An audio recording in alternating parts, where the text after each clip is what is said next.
আসসালামু আলাইকুম রহমতুল্লাহ। বন্ধুরা, কেমন আছেন আপনারা সবাই? আশা করি আল্লাহর অশেষ রহমতে আপনারা সকলেই ভালো আছেন। সকলেই বলি আলহামদুলিল্লাহ। বন্ধুরা, ফিরে এলাম আবারও সহজ পড়াতে। আজকে আমি আপনাদের সঙ্গে ৯৮ নং পৃষ্ঠা নিয়ে আলোচনা করব। এখানে শুরুতেই দেওয়া হয়েছে স্টোরি অর্থ গল্প, হোয়াই ডাজ অর্থ কেন, দ্য ফ্রগ অর্থ ব্যাং, ক্রক অর্থ ঘ্যাঙর ঘ্যাং ডাকে। Why does the frog croak অর্থ ব্যাঙ কেন ঘ্যাঙর ঘ্যাংটাকে। আমরা অ্যাক্টিভিটি এ লক্ষ্য করি, এখানে লিসেন অর্থ শোনা, অ্যান্ড অর্থ এবং, রিড অর্থ পড়া। লিসেন অ্যান্ড রিড অর্থ শোনো এবং পড়ো। তো আমরা নিচে দেখতে পাচ্ছি একটি ছবি দেওয়া হয়েছে এবং তারই ঠিক নিচে একটি অনুচ্ছেদ দেওয়া হয়েছে। এখন আমরা অনুচ্ছেদটি পড়ব। অনুচ্ছেদটিতে বলা হয়েছে, হোয়াট সাউন্ড অর্থ কি ধরনের আওয়াজ, ডাজ এ ফ্রগ অর্থ একটি ব্যাঙ, মেক অর্থ তৈরি করে। What sound does a frog make অর্থ ব্যাঙ কি ধরনের আওয়াজ করে। ক্রক ক্রক অর্থ ক্রক ক্রক বা ঘ্যাঙর ঘ্যাঙো বলতে পারি। ইট অর্থ এটা, ইজেন্ট এ বিউটিফুল অর্থ সুন্দর নয়, সাউন্ড অর্থ আওয়াজ বা ধ্বনি। ইট ইজেন্ট এ বিউটিফুল সাউন্ড অর্থ এটা সুন্দর আওয়াজ নয়। বাট কিন্তু, এ লং টাইম এগো অর্থ অনেক দিন আগে, ফ্রগস অর্থ ব্যাঙদের, হ্যাড বিউটিফুল ভয়েসেস অর্থ সুন্দর কণ্ঠস্বর ছিল। বাট এ লং টাইম এগো ফ্রগস হ্যাড বিউটিফুল ভয়েসেস অর্থ কিন্তু অনেক দিন আগে ব্যাঙদের সুন্দর কণ্ঠস্বর ছিল।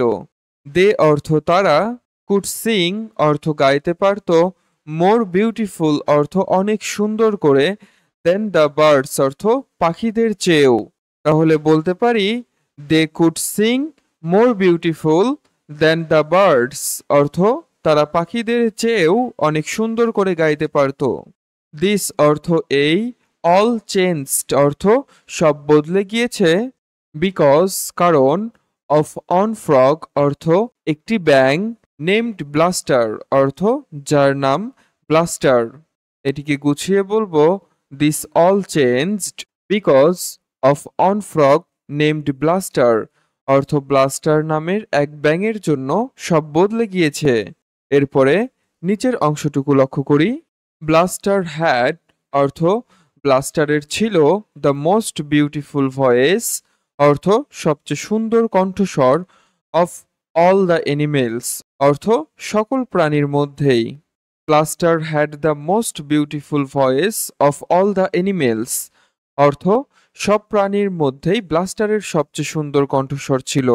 হোয়েন যখন, হি অর্থ সে, স্যাং অর্থ গান গাইত, অল দ্য আদার অ্যানিমেলস অর্থ অন্য সকল প্রাণীরা, কেম অর্থ আসত, টু হেয়ার অর্থ শুনতে, হিম অর্থ তার।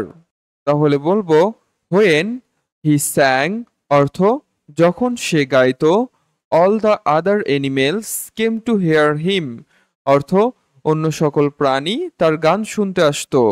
দে অর্থ তারা, এনজয়েড অর্থ আনন্দ পেত বা উপভোগ করত, লিসেনিং অর্থ শুনতে বা শুনে, টু হিম অর্থ তার গান, এমনটি বোঝানো হয়েছে। তাহলে বলতে পারি, দে এনজয়েড লিসেনিং টু হিম অর্থ তারা তার গান শুনে খুব আনন্দ পেত। প্লিজ অর্থ অনুগ্রহ করে, টিচ অর্থ শেখানো, আস অর্থ আমাদের, হাউ অর্থ কিভাবে, টু সিং অর্থ গাইতে হয়, দ্য এনিমেলস অর্থ প্রাণীরা, আস্ক অর্থ জিজ্ঞাসা করল।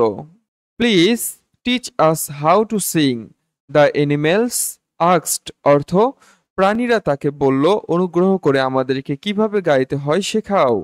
বাট কিন্তু বা তবে, ব্লাস্টার অলওয়েজ অর্থ ব্লাস্টার সবসময়ই, অ্যান্সার্ড অর্থ উত্তর দিত বা বলতো, ইন দ্য সেম ওয়ে অর্থ একই কথা। নো নো অর্থ না না। But blaster always answered in the same way অর্থ কিন্তু ব্লাস্টার সবসময় একই কথা বলতো। নো নো অর্থ সে বলতো না না। মাই ভয়েস অর্থ আমার কণ্ঠস্বর, ইস মাইন অর্থ আমার, আই অর্থ আমি, ক্যান নট অর্থ পারি না, শেয়ার অর্থ ভাগাভাগি করা, ইট অর্থ এটা, হি সেইড অর্থ সে বলল। তাহলে বলতে পারি মাই voice is mine, I can not share it, he said. অর্থাৎ সে বলল আমার কণ্ঠস্বর শুধুই আমার, এটা আমি ভাগাভাগি করতে পারি না। বন্ধুরা, ক্লাসটি এই পর্যন্তই। আমরা গল্পটির বাকি অংশটুকু পরবর্তী ক্লাসে দেখব। ভিডিওটি ভালো লাগলে অবশ্যই লাইক কমেন্ট করে সাথে থাকবেন। দেখা হবে পরবর্তী টিউটোরিয়ালে। ততক্ষণ পর্যন্ত ভালো থাকবেন, সুস্থ থাকবেন। আল্লাহ হাফেজ।